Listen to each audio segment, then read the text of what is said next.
Hey, Tourpreneurs, it's Mitch Bach, and just a quick note before we begin today's episode. Tourpreneur is currently sponsored by Google. We're thankful for their support of our community, and we are offering with them a completely free course helping you unlock the power and potential of Google's Things to Do program, which is specifically helping tour operators add their tours to Google in new ways that gives you new exposure and more direct bookings. To learn more, go to tourpreneur.com/Google. And as always, show notes, more resources, links to our newsletter, our business coaching community, and so much more are available on tourpreneur.com. Now to the episode. Well, you've got to kind of remember why you started, haven't you? And so I spent 5 years doing a graphic design degree, and the first job I got was a dog infringement notice, so that if somebody let their dog go to the toilet on Swansea Beach, they'd get fined. And I was thinking, I've spent 5 years doing graphic design and I'm going to be doing this for Swansea Council for the rest of my life. So yeah, I knew that I wanted a bit more than that. And I think once you've got an idea in your head, you just got to keep going with it and you'll make it work. Welcome to the Tourpreneur podcast. Travel industry veteran Shane Whaley will take you on a journey with fellow tourpreneurs, sharing their tips, ideas, insights, and success stories to inspire you to make your tour business the best it can be. And now, here is your host, Shane Whaley. Hello and welcome to episode 170 of Tourpreneur. This is the podcast where we flatten the learning curve for activity and tour operators around the world. Today, you're going to hear from an old friend of mine. We grew up together in Old South Wales. He moved to New South Wales, and we're going to learn how he was inspired to start his tour business, having watched an episode of the TV show Top Gear. We learn how he took his redundancy money and invested it into iconic cars. Now, normally when you talk about iconic cars, you might think about a Ferrari or a Lamborghini, or in my case, dreaming of an Aston Martin. But these are iconic even cars with a twist. He bought a London black cab and an Indian taxi. You're going to hear how he built his business. And here's the thing, Jamie is a young tourpreneur, and he's looking for advice. He's looking for help. I think he's done a tremendous job so far. If you hear anything in this episode that you think you can help him on, he would love to hear from you, either in our Facebook group, post underneath where we publish this episode, or drop him an email directly, and all his email addresses, you can find them at tourpreneur.com/170. Jamie Robinson, welcome to episode 170 of the Tourpreneur podcast. How are you? Very good, thank you. And thanks for having me on. I've been listening to a few previous episodes, and I'm in very good company.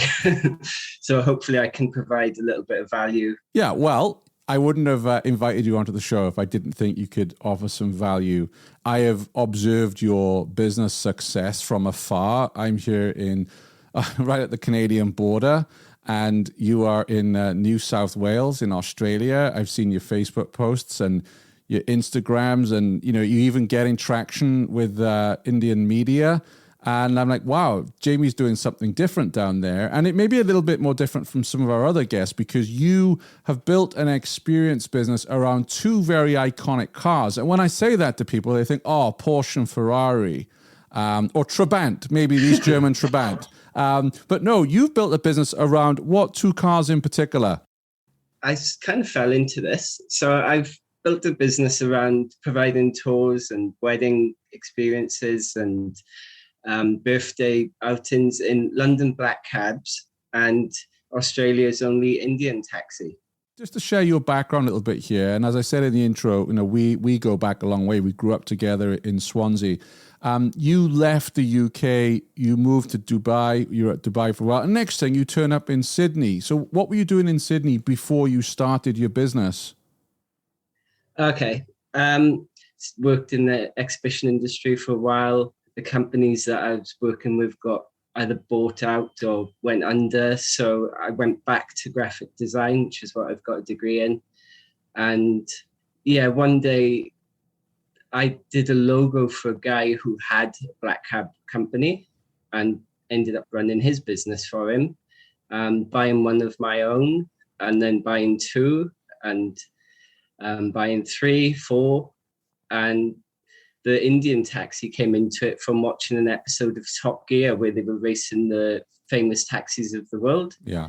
And they had a Hindustan ambassador in that, and it had like tassels all over it. It had incense burning on the counter, and it was just so colorful, and it just looked amazing. And they had the New York cab in that as well. So I had this idea that perhaps in addition to the black cabs, it could provide an Indian taxi as well. So, and also the New York checker cab, I thought that would be good too. But there's only 300 of those left in the world, and they're pretty expensive. And I don't think there's really the market in Australia for the checker cab. So, why do you think there is for the London black cab and the Indian car? Why do you think there's a market for that? There's loads of Brits in Sydney.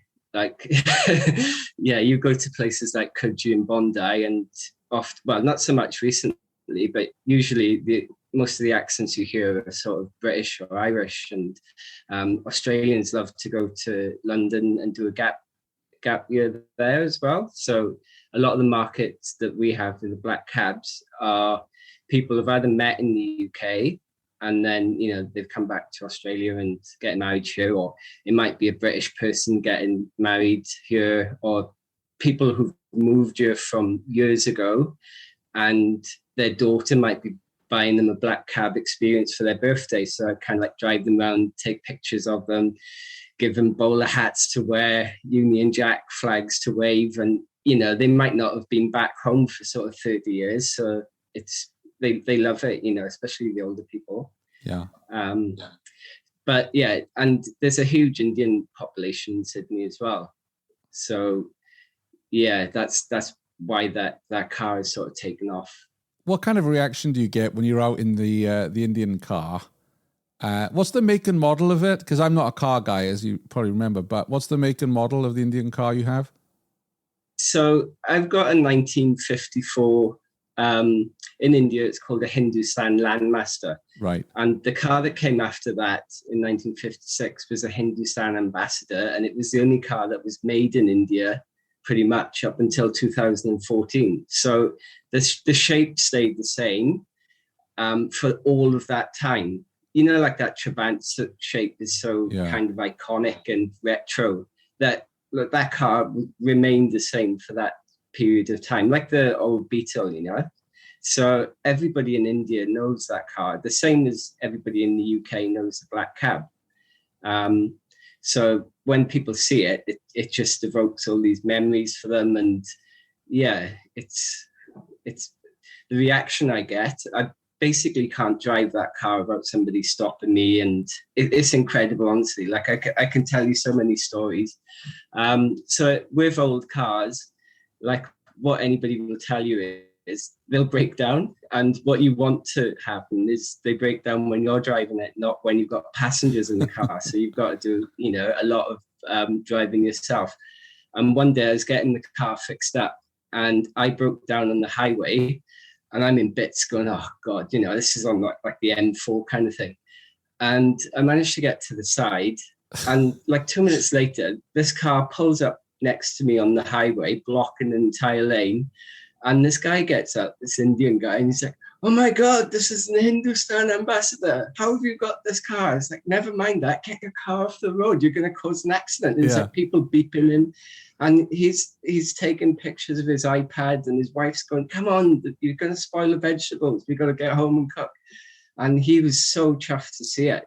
And then another time, I was driving to an event and I pulled in at a petrol station and this girl came running over and she's like, oh my God, this is an Indian taxi. How have you got this? And I said, well, I've got to drive to a wedding. So she followed me for 25 minutes because her dad used to be a taxi driver in Mumbai and he was in the toilet when she saw the car. So he got out, and he was like having his picture taken with Wow. it, and he was just so chuffed. Yeah, it's just nice.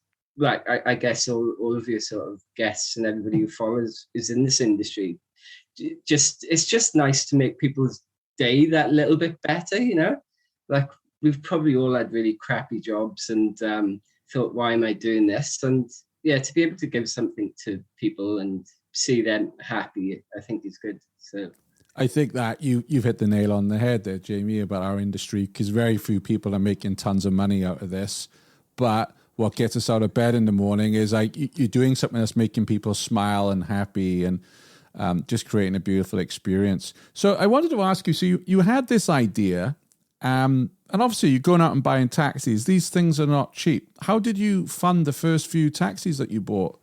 well, so yeah, I went back to working in graphic design, and I was working for an engineering company, and I broke my leg, and I sort of had this whole kind of change of thought whilst I was recovering from that. And you know, but when you can't do anything, it makes you appreciate things a bit more. So after or during the recovery time, this was part in due to you, I guess, following your story, I decided to go vegan, and like that sort of gave me a lot of confidence, because you're constantly kind of, you know, answering people's questions, and you kind of have to own that decision. So it just makes you think, well, all right, I've done this, and I'm not kind of following the crowd anymore. And I went back to work for this engineering company, and I wasn't particularly enjoying it. And one day their share price halved. So I went in to see the manager, and I said, oh, I noticed your share price is halved. I guess you'd be making redundancies. And she said, oh, what are you offering? And I said, oh, well, you know, if you need to get rid of people. And she's like, oh, we're not supposed to be taking voluntary redundancies. But anyway, they sort of paid me off. So I had the money from that. I managed to get a lot of design work after I left, and the opportunity came up to buy one of these cars, and yeah, I got one, and just sort of kept my nose to the ground. And when other cars came up at an affordable price, I just bought them. Yeah. Wait, but I don't remember you being very good, like mechanically with cars. Is that something you've had to learn, or? I've learned more about cars than I ever wanted to. So yeah, well, this is one of the things. I think if I was mechanically good about cars, I'd be in a lot better place. But most of the sort of money that I have earned has probably been spent on repairing these things. So yeah, but you know, you kind of forget about that and just focus on the fun it provides. Yeah. So you're up and running. You got your fleet of taxis there. How did you go about acquiring your first customers? And I don't mean friends or family, but customers you didn't know before. Like, how did you go about getting those? Well, it's a very niche market, the black cabs. So there's only sort of 2 or 3 companies in Sydney. And like my background's in graphic design and visual communication, so I was able to put together a decent website, thinking from the customer's perspective, you know, what they might like, or more so perhaps thinking from my own perspective. If I was paying somebody to drive me around, what would I like and what would I appreciate? So I've added things like, you know, GoPros and the British props and things like that, and just tried to make it more than a journey and a whole experience. So yeah, sorry, going back to how I acquired the first customers, using Facebook was probably good. Just to, you know, share pictures and say, oh, this is what I'm doing now. If you know anybody who wants to hire a black cab, or if you know anybody who's getting married. I did a few jobs for free, and that kind of got word of mouth. That carried it a bit, and yeah, and I was lucky, I guess, because I had some kind of idea of how to create a website and optimize it so that it could be found on the first page of Google.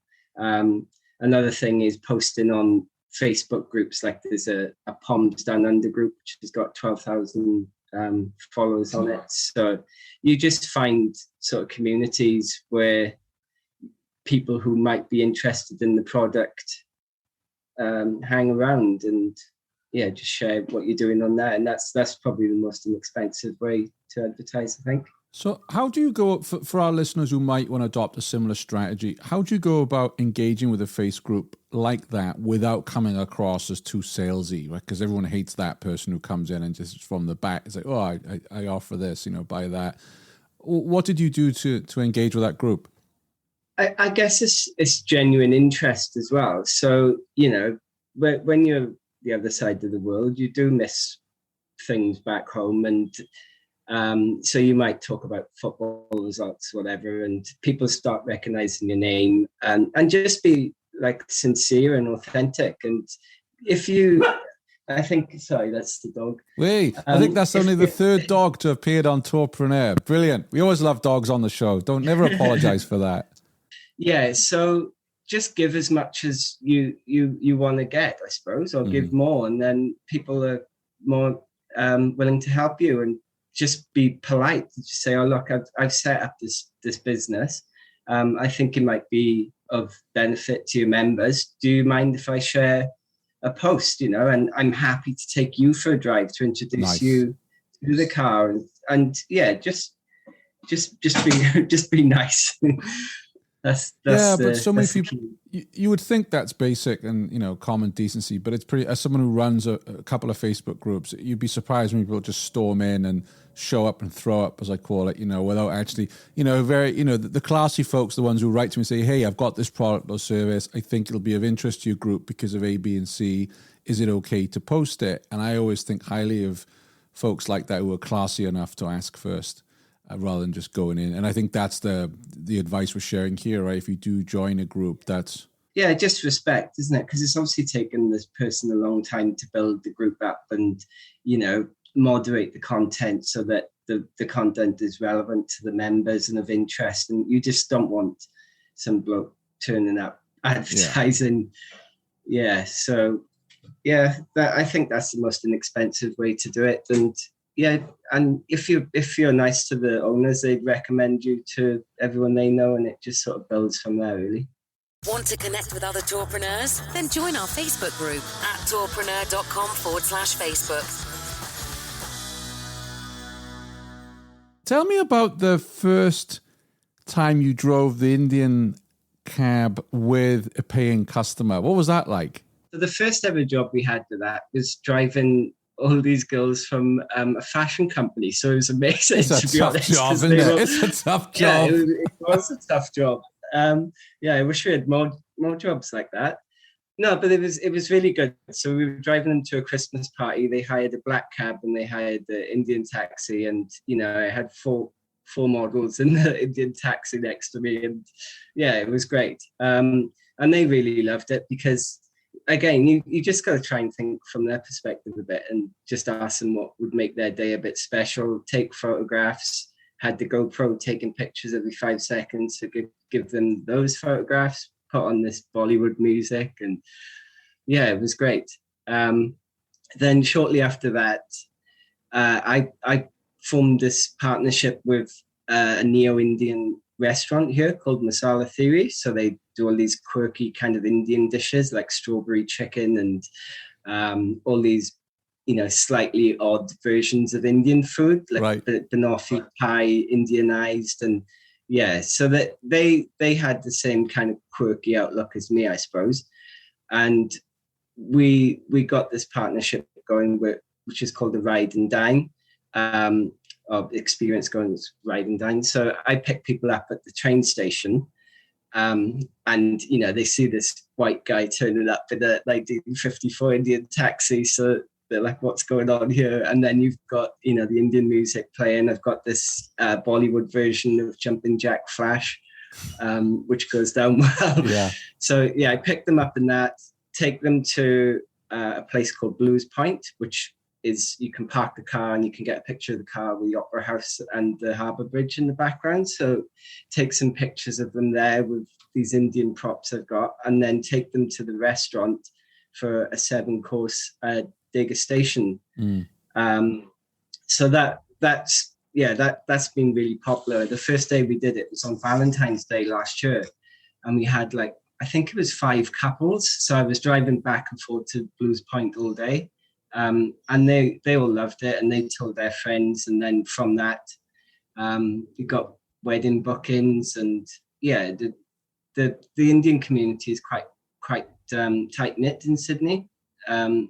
So yeah, I got a lot of publicity from that. You hear a lot about Arrival on this podcast. It's the conference designed for tourpreneurs just like you. The Arrival conference features so many practical sessions to help operators with direct bookings, digital marketing, tour and experience design, business operations, and so much more. You'll also get to connect with great people from OTAs, technology companies, marketing experts, and get inspired to grow your business in the year ahead. What we love most about Arrival is seeing operators and tourpreneurs, large and small, meeting each other and building new friendships and partnerships, seeing them share their stories and their learnings. This is what makes Arrival so special.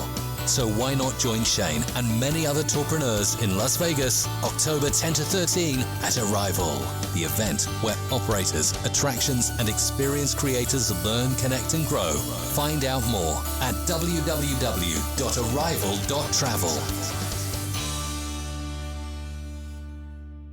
How did you go about getting the partnership with the restaurant? Did they approach you? Did you approach them? How did that all unfold? I advertised, I'm just trying to think. So I advertised that I had this Indian taxi on the Black Cab page, and this Indian guy saw the post and basically tagged about 300 people in it. And so I obviously said to him, look, thanks very much for doing that. Really appreciate it. Would you like to go for a drive? And he's like, I'd love to. This car is synonymous with Calcutta and it's a real icon of my city. So this is at the very early stages, and I don't really have these issues so much now. But as I was driving to pick him up, the car just completely cut out.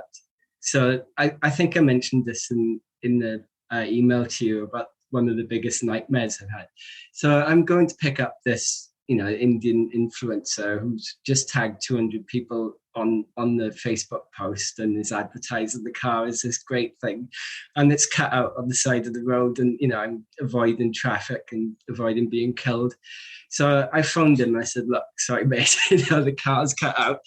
I've sent you an Uber to take you to where you need to go. And I think that kind of gesture sort of showed that perhaps I wanted the best results for him, and he understood it. And I met him a few days later, and with the Black Cab, and drove him around, and just made up for a little bit.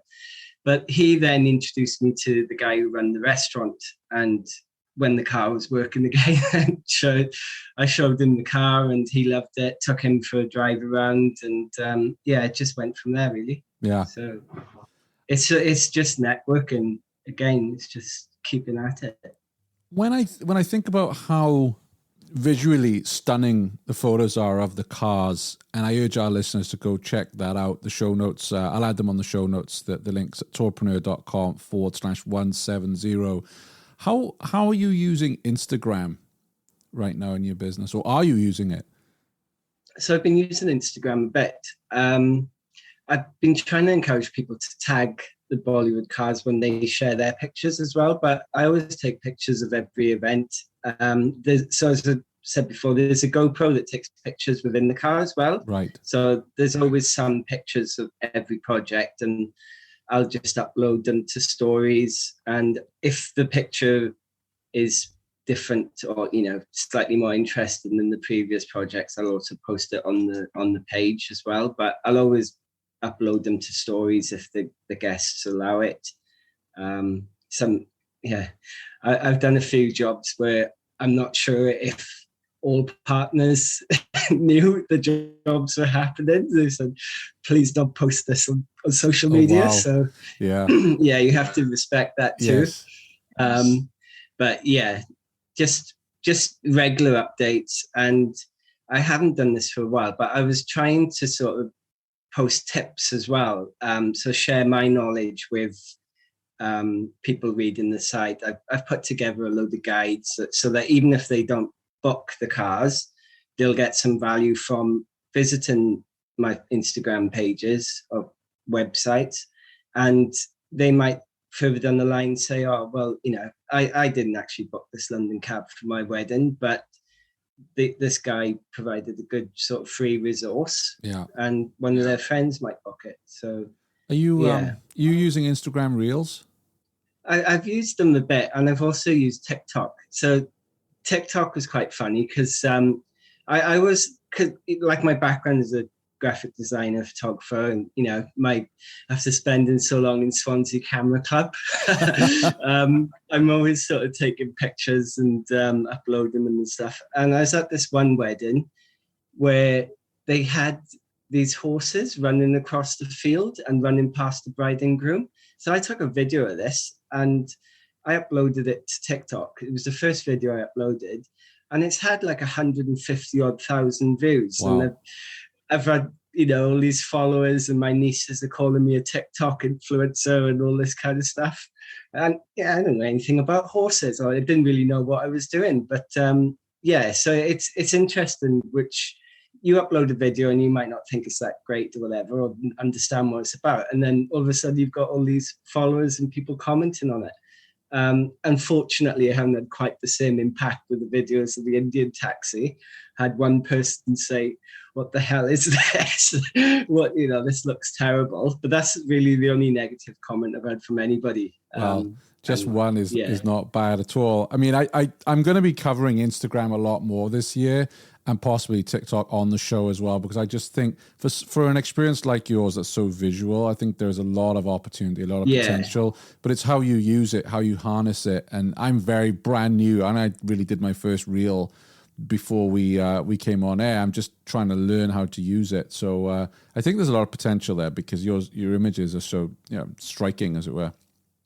Yeah, and perhaps one thing I should do as well, because this industry is built on recommendations and reviews. Perhaps at the end of each tour, I should do a quick video with the people and say, oh, how did you find the tour? Would you recommend it?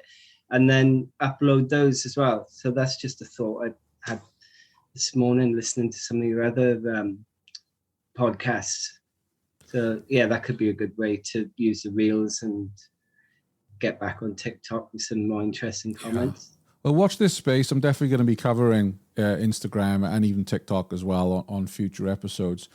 You said that, so I want to actually just dig into some of the experiences that you have, because looking at your website, you've obviously got the wedding business, you've got birthdays and anniversaries, airport transfers, corporate transfers, Christmas parties, film and TV production, photo, video booth and pop-up bars, brewery, wine, gin and private tours. I love how you're diversifying. So you've got the car, but you're looking at different ways you can use it and offer it as a service. Yeah. And well, for me, it's more interesting to be involved in all these experiences and get to visit different places and things like that. But you do have to diversify to cover costs as well. Like the bulk of the work with the London cabs especially is weddings, which are are great, but they can be it is pretty stressful, sort of preparing a vintage car, which you can't fix if it breaks down. Well, actually, you can fix parts of it, but not all of it. And picking people up, taking to their weddings. There's a few amusing stories around that. I was driving to one wedding, and I always try to get there half hour earlier, just for my own sanity, and settle my nerves. And I was driving to this one wedding, and I heard this massive bang, and I was like, oh God, what's that? Pulled over, and the exhaust had fallen off. So I'm underneath this car, and if you've got an older car, I can't recommend cable ties enough. Cable tying the exhaust back onto the car. So I managed to get to the wedding on time, pick the bride up. She was oblivious to it. We got to the ceremony, and I said to her, oh, how are you doing? And she's like, I'm really nervous. Can you tell me a joke? I was like, well, I haven't really got any sort of acceptable jokes to tell you, but I can tell you a story of what happened here. And she's like, oh, what's that? I said, oh, the exhaust fell off. And she's like, what? I was like, yeah, look at my shirt, it's covered in oil and stuff. And she thought it was hilarious. So that calmed her nerves, and yeah, we got on with it. But yeah, to go back to your point. So yeah, I just think, the more sort of services you offer, the better the experience for you, and the better the potential income as well. So yeah, one of the partnerships I've built is with the Langham Hotel. I don't know if you're aware of those, but can't afford to stay there, but I'm aware of them. Yeah. So they were originally from London, and part of their branding is to have a pink London cab. So I did a job with a black London cab for them, and got talking to the marketing manager there. And I just bought this white London cab. And when people hire London cabs, they generally want traditional black. So I had this white one, and I wasn't really sure what to do with it. It wasn't really getting much, many bookings. So I was talking to her, and she said, "Oh, well, if you spray it pink, I'll refer it to all the guests that come into the hotel." And I was like, "Oh, I didn't really have any plans to have a pink car, But I thought, yeah, why not?" So I got it sprayed pink, and we spoke about different experiences that we could offer. So we do like a picnic tour where we pick people up at the hotel, take them for a picnic, and then take them back. And we've got an insiders tour where we take people to some of the less obvious places in Sydney. There's airport transfers, and there's an engagement proposal as well. So yeah, that's been really good. This sort of started last January, so I don't think I've really had the full kind of experience, but it's been pretty, it's provided a lot of good experiences, and the guests at the Langham aren't afraid to tip either, which is really nice. Yeah. So I've got a few good ones from that. Yeah. What advice would you have for our listeners who want to forge a partnership with an iconic local hotel? A question I get here a lot is people want partnerships, of course. And what advice would you have, based on your experience with the Langham, what tips would you give to others around the world? Don't be afraid to give people free experiences, because you're not doing anything anyway. And like, if you can get through to the marketing manager or the head concierge and say, "Look, I've got this product. I think it will be of interest to your guests because I've brought people here in it and they've loved it. This is their sort of testimonial. If you need to do that, I'd like to take you out and show you what it's about."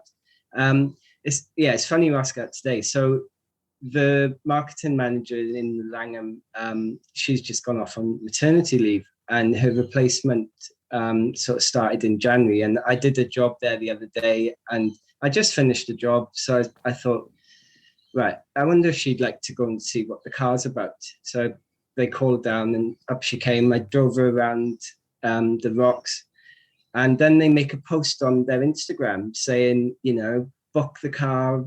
And it's a bit embarrassing because I've put my picture on there as well.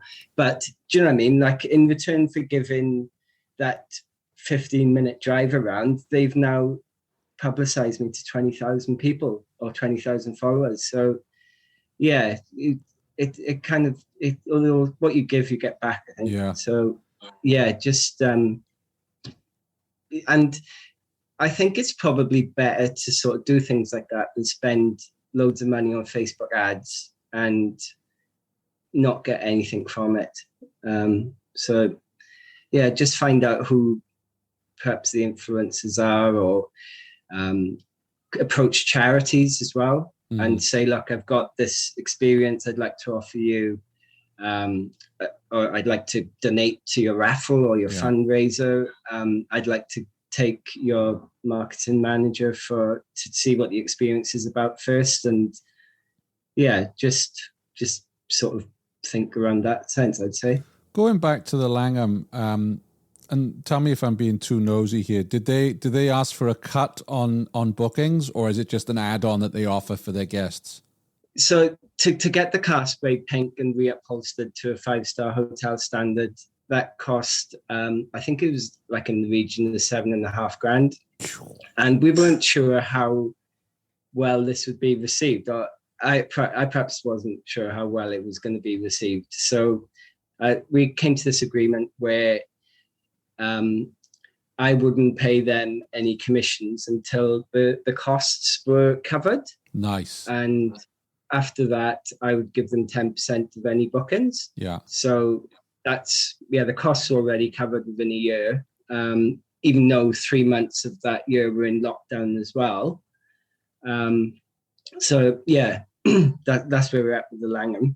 Nice bit of negotiating there. I like that, because it is a risk, right? You could have spent that $7,500 and then not got any business, and you're left with a pink cab. So yeah, exactly. And yeah, as I said, I've never really had much of an ambition to have a pink car, but yeah, it attracts a lot of us wherever you go. Something else I wanted to ask you is just looking at your Bollywood Cars site, so I can see that you have, bit of media already, like Deutsche Welle, SBS, The Australian. How have you dealt with handling the media? You were also on, was it Indian radio? I heard something you shared. Yeah. So again, this goes back to that guy who tagged 200 people in the car, Indranil. I've actually made him an honorary ambassador. I got a certificate made up and put in a frame and sent to him. So he put me in touch with the reporter from SBS, and he interviewed me one day. And then he changed jobs. So he was working for Deutsche Welle. And like a year later, he called me again and said, would you be interested in doing a video interview? I was like, yeah. So he did that. And then from that one interview, the Times of India picked it up. And then all of these other media outlets in India picked it up as well. So I think if I went to India, I'd be as popular as Peter Singh, Yeah. But the bad thing about it is that people can't travel from India to Australia at the moment. So yeah, the publicity came at a bad time. But hopefully, it's in people's minds now, so that when they do come to Sydney, they can get picked up at the airport in the Indian taxi. And yeah, what advice would you give to listeners who get approached by the media? Because again, very few of us are media trained, right? And it's scary talking to the media. Like, what tips would you share based on the interviews you've given? Just be authentic and just be honest, because that's the best way to be, isn't it? Like if you're honest with people and you're genuine, your passion will come across. And yeah, I think you'll attract the right people in your life and your business that way. Mm-hmm. So, and also, yeah, what was it? The Malcolm McLaren said, no publicity is bad publicity. So yeah, just pretty much do everything if you can, unless it's really against what you stand for. But yeah, it's just interesting that, because I think a lot of journalists are quite lazy from what I've seen with that Indian taxi sort of article, and how many people just copied it without contacting me and published it on their websites. So you don't know where it's going to lead you to, you don't know who's going to see it. And so it might just be for a small local paper, but somebody who works for a big paper might live in that area and decide, they want to cover it. And so just try and get as much publicity as you can. One tip I have for tourpreneurs when you're invited to be interviewed by a member of the media is not to be scared to ask the journalist or reporter, hey, what's a win for you in this interview? And then they might turn and say, well, my editor really wants to know the personal angle. Why is a Welsh person buying an Indian taxi? Or it could be, they really want the COVID story, I think if you ask a journalist that, they have an angle going in and they won't necessarily share it with you, but they're looking for it. Whereas if you make it easy for them, say, what's a win for you today? What are you looking for in this interview? And then you can also channel your answers that way. Because I think once you help a journalist out and they get a good story, they get a pat on the back from their editor, they'll come back to you for more in the future. Because like you say, I don't know if journalists are lazy. I just think many of them are overworked. Yeah. That was a bit harsh calling them lazy. Well, we both grew up reading the Evening Post and the Herald of Wales. So no, but seriously, I think making their life easier is every chance that journalist will call you back in the future. Yeah, it all boils down to thinking from other people's perspective, doesn't it? And, what would they like, or what would I like if I was in their shoe? And what 10% can I add to that? How can I exceed their expectations? So, yeah, when the Indian guy was interviewing me, Vivek, and I was sort of asking him why he was interested in the car and what kind of results he would want from the sort of article. And yeah, then you can sort of tailor your interview towards that. So yeah, that's a good point.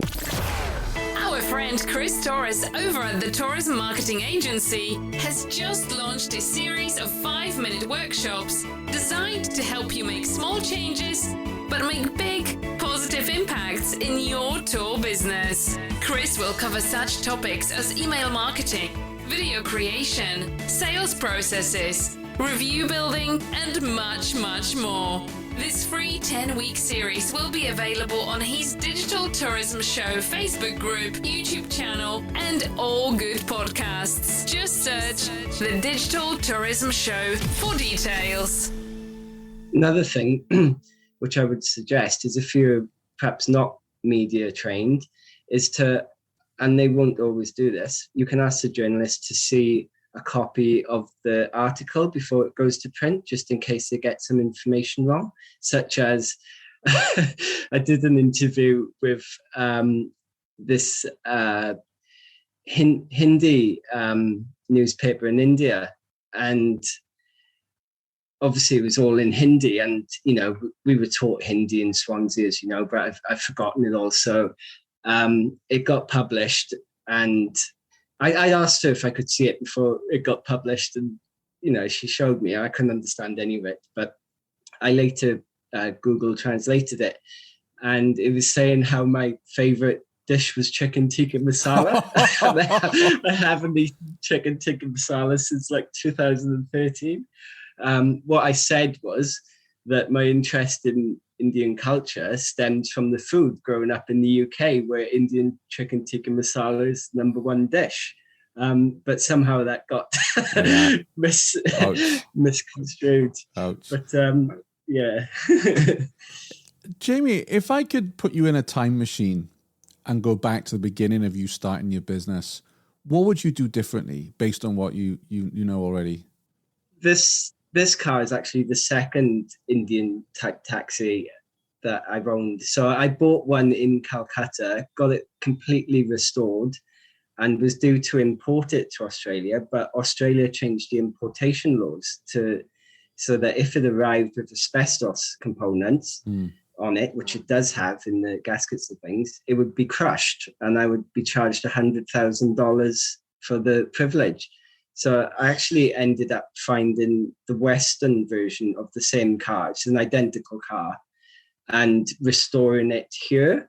So I managed to sell that car in Calcutta, but I guess maybe do a bit of due diligence and ask a few more questions on importing cars from India. And, that, I guess that would have put a lot of people off, but I thought it was still a good idea, and I managed to get this one together. So it's interesting. When we were talking about you coming on the show, and you felt a little bit apprehensive about, and you mentioned about the experience of some of our other guests, and you felt a little bit not worthy coming on. But listen, what I'm hearing is you're very entrepreneurial. You're good at guerrilla marketing on a budget, bootstrapping. You've done a major partnership with a huge hotel, very prestigious hotel. And you're a problem solver, Jamie. I mean, most people would just be, $100,000 of the car. Never mind the car being crushed. I'd be crushed if I got that kind of news, right? But you've knocked out the car in Calcutta. You've gone and got another one. You're a problem solver, and I think that's what most tourpreneurs are. We're problem solvers. Well, you've got to kind of remember why you started, haven't you? And so I spent 5 years doing a graphic design degree, and the first job I got was a dog infringement notice, so that if somebody let their dog go to the toilet on Swansea Beach, they'd get fined. And I was thinking, Jesus, I've spent 5 years doing graphic design, and I'm going to be doing this for Swansea Council for the rest of my life. So yeah, I knew that I wanted a bit more than that. And I think once you've got an idea in your head, you just got to keep going with it, and you make it work. You're going to get pitfalls and you're going to get problems and things, but yeah, just keep remembering what you're trying to escape from, or why you started doing what you're doing. So absolutely. In terms of your technology, so you built the website yourself. Obviously, you're a graphic designer. Looks great. How are you managing bookings? So if I want to, book an experience with you, do you have a booking platform? Do you have software? How are you accommodating that? All right. So I did try using one of the, I don't know whether I should be name checking these, one of the more famous booking platforms. Yeah. And because of the nature of most of the work being wedding work, I think people want to sort of have that email conversation first before they book. So I didn't really get many bookings on the site, but I did have one booking.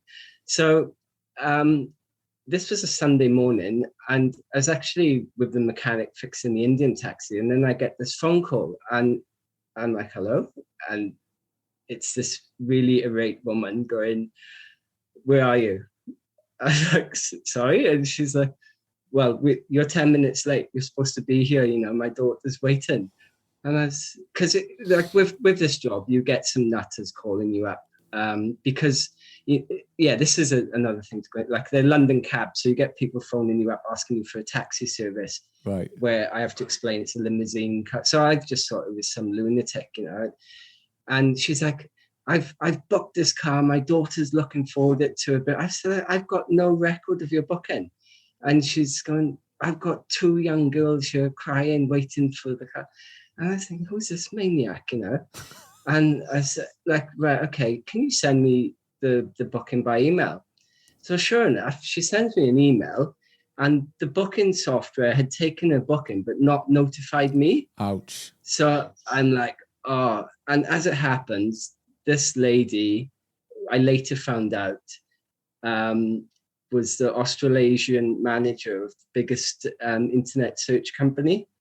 So I was like, look, I'm sorry, I didn't get this booking, but what I can do is I'll come and pick you up from the cinema, and I'll take you for a joyride, and then I'll take you home. And she's like, okay, yeah, thank you. It's her birthday, and she's really looking forward to being in the pink car. So I did that. I gave her, so I've got these little key rings and stuff made up, give the daughter one of those, and just really tried to over deliver to make it up for it. Yeah. And she ended up leaving a really good review, because she obviously appreciated that you tried to make an amends for it. So I didn't really have a great experience with the booking platforms.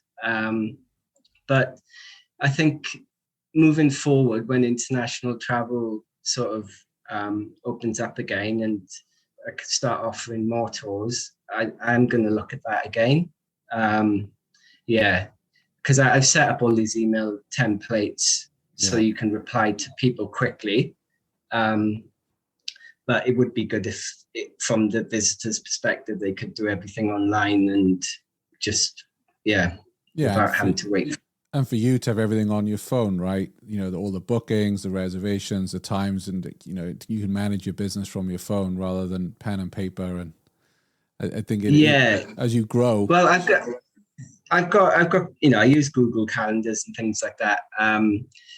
And this is another tip I'd give to people listening to this as well, is do what you can to reply to people as quickly as you can, because often just because you're the first person replying, you'll get the job. Yeah. I'd say that's how I've got a lot of the work as well ahead of other people, is because I aim to reply within an hour, even if it's just a quick personal message rather than an automated message, because you set that up as well. But just quickly reply one or 2 lines. Thanks, I've got your, when can I call you? Or, I'll send through the information soon. And another thing just on that as well, I found as well that if people contact you by email, the best way to reply to them is by email rather than try and phone them and, or try and use a medium that you prefer. I'll do all these weddings, and it's crazy when you think about it, because this is the biggest day of people's lives, and I'd say with 80% of the time, I'll send them an email and all the details, and you won't speak to them until the week before when you phone them up to go over the details, or sometimes not at all. You think, so people are very comfortable with just communicating by email. Have you ever looked into chatbots, AI chatbots? There's one on the Black Cab website at the moment, but I have to keep testing those, because I had Facebook Messenger on there as well, but it wasn't really linking through properly, so I wasn't getting the notifications to my personal thing. And then you check your business page and you've got all these, is there anybody there? Are you going to answer? Yeah. So that didn't really work so well, to be honest. And that probably annoyed people more than it helped them. I've spoke to quite a few tour operators who swear by chatbots, and it surprised me at first because, when I go and do banking online and a chatbot comes up, and it's generally just useless because I still don't get the information I want. But I am hearing from a lot of tourpreneurs that they're getting business out the chatbots. We ran an episode. I actually took a segment out of the interview with a chap called Evan Tipton at Thomas, and he was one of his customers on who was swearing by the chatbot. So I think the tech is evolving, and I think what I'm going to do, Jamie, is produce an episode or two where we dig deep onto chatbots. And what I try and do here on Tourpreneur is not just have the gurus come on and say how great something is. I like talking to operators that said, I put a chatbot on my site. This is what worked well. This is what didn't. This is what I recommend. So we can get some advice from people who are in the trenches. Because I think from what you're saying, that could be another useful way of picking up more business or actually engaging in that conversation with someone prior to booking. Yeah, I think there's a lot of potential with AI, isn't there? Yeah, huge. But I think it also takes a bit of an investment in time, thinking about all the questions people are likely to ask, and then what answers they want from it. Because trying to order fashion online and then trying to get your money back, and you go through all these. You can't even send an email to some companies, can you? It's infuriating. I think it's important to have your email address and a phone number so that people have got that option too, rather than just keep to chat products. How did you go about coming up with pricing? Because that's also another question. Well, I've get this asked a lot from listeners, unsure how to come up with pricing for their experiences. How did you go about pricing up yours? Well, there were already a couple of operators. So basically found out their prices. And when you start off, you've got to prove yourself a little bit. So perhaps you might start a bit under that, or you might say guaranteed best prices. And once you've started getting the reviews, then you can raise the prices because you've demonstrated your worth. Just try and find out what the market rate is, do some research yourself, send some inquiries, and Johan Richards or some made up name, and that's probably the best way to do it, I think. Just before we wrap up, because I've taken up an hour of your time, it's early there over in Sydney. Are there any books that helped you in your journey? So the 4-Hour Work Week is a great book. I definitely I actually listened to the audiobook because I've recommended the book. I tried to read the book after listening to the audiobook, and it wasn't that easy to read, I guess. But the audiobook, I was listening to that, and I had to keep stopping the car to make notes, because it was just so much in it. And one of the things he says in that is basically, a professional is basically somebody who gets paid to do their job. And he used an example of how a friend became a relationship expert. And it's like, how do you become a relationship expert? So they were doing lots of free sort of talks to students, and then it would be, Joe blogs as seen at X university, and then they do a corporate talk and as seen at X university and X company, and then all of a sudden sort of journalists were contacting them for their comment on relationships because they had this in their signature. I think they also register at different media associations to make themselves available for comments. So yeah, I thought that book had loads of good ideas in it. The E-Myth and Revisited, that's brilliant as well, and I'd recommend people starting up to read that and kind of get those processes and structured way of thinking in place early on. So those two were really good, and your podcast has been really good. And what else is there? There's an Australian podcast, What You Will Learn, which has got summaries of sort of business and self-help books. Their reviews aren't very thorough, but they're quite amusing, and you can get ideas for books from there as well. Yeah. So that's. I haven't read Ferris's book in probably, I don't know, 7 or 8 years. I probably need to dig. I've got it here. I probably need to dig it out again and go, because we're at different stages of your life. Books speak to you in a different way. I should probably dig that one out. And I'm excited. I'm hoping that you're coming to London later this year because you're silly enough to run the London Marathon. But you're doing it for a great cause, right? You're doing it for Save the Rhinos. Yeah. And I'm also donating 10% of the profits that the Bollywood car brings in to Save the Rhino as well. Yeah. That's my motivation to stay healthy this year and stay off the Albright. So yeah, I'm looking forward to getting back to the UK and doing some of these tours that I've heard people talk about on your show. And I was just listening to the last guy who got interviewed, and there's so many things I want to do when I go there now, and definitely be jumping on some of these tours. Well, it's interesting. You and I have, in our youth, traveled to some interesting places in Europe, and at that time, you couldn't really book experiences online, or it was just the standard, trip down the Danube River. Whereas you look now, there's all kinds of tours you can book, and I think it's a wonderful time for us with, like, some of the kind of niche tours that I've been on. With my nerd hat on, we're very lucky to have that, and it's just opened up a whole world of possibilities, isn't it, of experiences?